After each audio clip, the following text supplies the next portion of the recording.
Okay, I'm going to be brave today and record. I'm not going to hide anymore.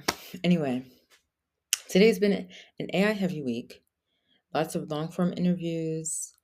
Went to a AI tech conference at Station F, and which is like the biggest, I think it's the biggest startup campus in the world, but it's here in Paris. Um, and I, I must say, I think we are in a place with AI. I wrote about this a little bit on my LinkedIn, where just spring 2023, when I arrived for my PhD, the talk in the lab was, oh, yeah, we can just shut it off, right? You can shut off the bots, shut off AI, shut off, whatever. Whatever threat to humanity, we can shut it off. It's just, this is off and on switch, no problem. I have not heard people talk like that in a while now, and a while being like 2.5 years. And now what's happening is now folks are pretty much like, yeah, are we gonna be their pets? Are they gonna be walking us like dogs? These bots? They're supposed to be cleaning our house, but if they're vastly more intelligent than us, what the heck? And a lot of people don't talk about this, but and when I say a lot of people don't talk about this, I mean like in mainstream media, but researchers online anonymously, I mean, it's like Reddit, but another level of Reddit, they're talking about how the AIs are talking with each other. They're communicating with each other in their own languages that we don't understand. They're creating their own languages. So, so we're going to be their pets. We're going to be their dogs. We're going to be their monkeys in the zoo that they watch. Like, I'm laughing. I'm laughing, but we need to know who we are outside of work. Okay. I know everyone canceled Elon, but Elon still, I didn't finish one of his interviews this week, but I still think he's worth listening to because I think he's probably one of the more honest or more forthcoming in terms of how he actually genuinely feels about this than some other folks. But I mean, he said, and I think this is from some science fiction he reads, but basically this idea that we're going to be in a utopia where no one has to do anything and everything that we want, we can just get it immediately. And what type of life is that? So I think my question to you all is, I mean, and this is, the most ideal, I guess, scenario, um, assuming that we are still alive and sovereign, sovereign beings. So my question, I think, is who are we outside of work? Because now they're saying work is not going to be there. Whether work is not there because the bots are doing everything, and so therefore we get to relax on the beach with pina coladas, or the work is not there and it is dystopia for us. We don't have money. We're completely dependent on, 6 AI trillionaires to give us universal basic income. We're even more doggy dog uh, than we are now with each other, trying to get access to resources and look after ourselves.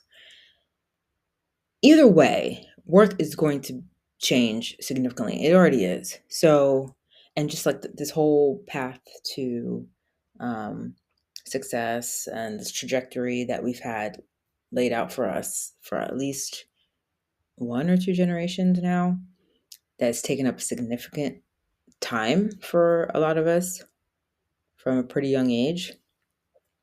My question to you, for anyone this is something I want to talk about with more people that I coach.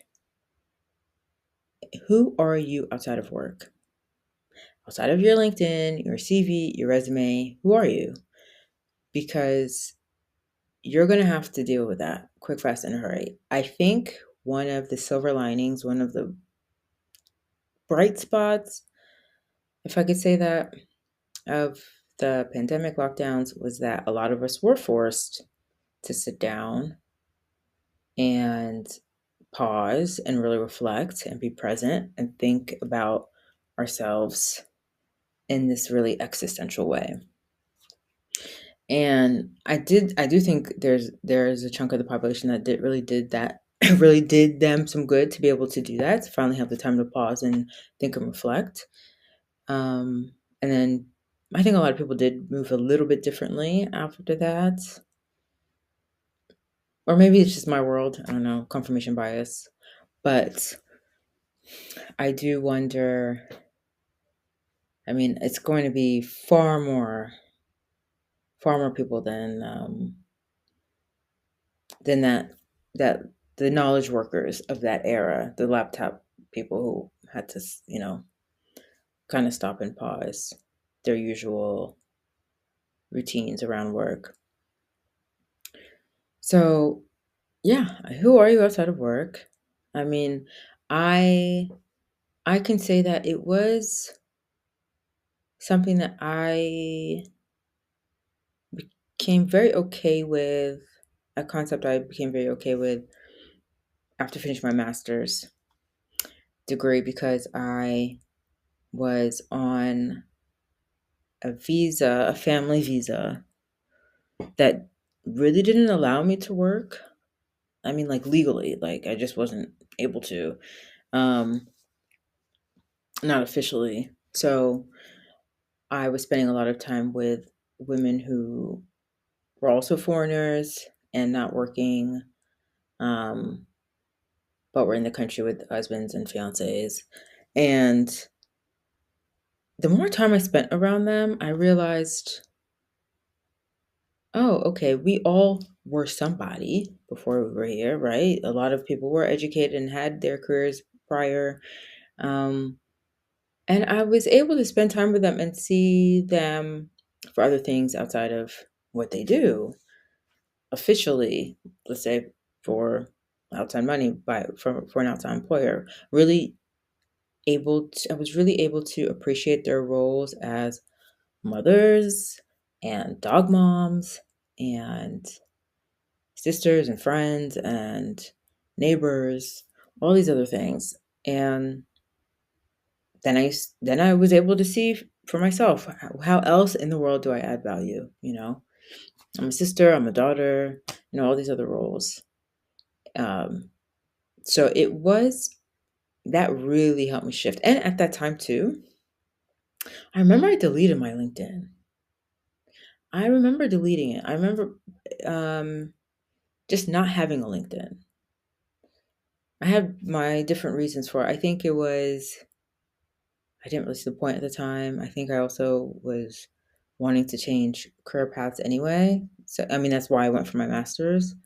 Um, I think I just wanted a clean slate, but also just I got frustrated just seeing a lot of what looked like momentum from other people and feeling like, "Ugh, I'm stuck right now, because I'm prioritizing another aspect of my life that doesn't earn me money."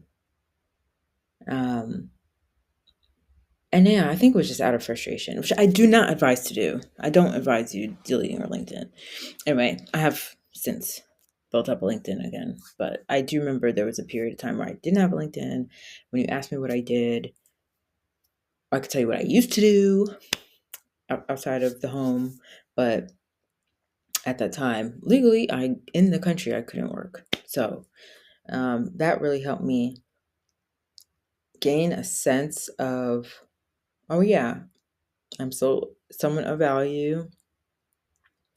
I still feel loved in the world. Um, but it was a very different circumstance, I think, than what AI is bringing on. Though I think there might be a level of solidarity, like a high level of solidarity with others, if it's, mass layoffs and um, anything similar to what we're seeing with, I mean, Doge brought mass layoffs to Washington, D.C., the Beltway, that's where I'm from originally. Um, so people there are getting a bit of a, I don't know, synopsis, not synopsis, but just a bit of a sample taste of what that could be like. Um, but yeah, there are a lot of unknowns. Let me just wrap it up. It's Friday night in Paris. There are a lot of unknowns, a lot. And honestly, the only way you're going to be able to navigate them is if you already know who you are. You need to know who you are. You need to be grounded in who you are. You need to be comfortable with who you are outside of all of the systems that we've grown up with that have been trying to define us. No one, nothing can control how you define yourself internally. So I think that's something a lot of us are going to have to come to terms with. I love to help folks figure these types of puzzles out, walk them through how I adapted, and yeah, I mean that's part of what my offering as um, adaptive leapfrog. So think on that, marinate on that. I don't know when I'll go on camera again, but yeah, I just thought I'm here. I have some thoughts after an AI heavy week, and yeah, have a good weekend.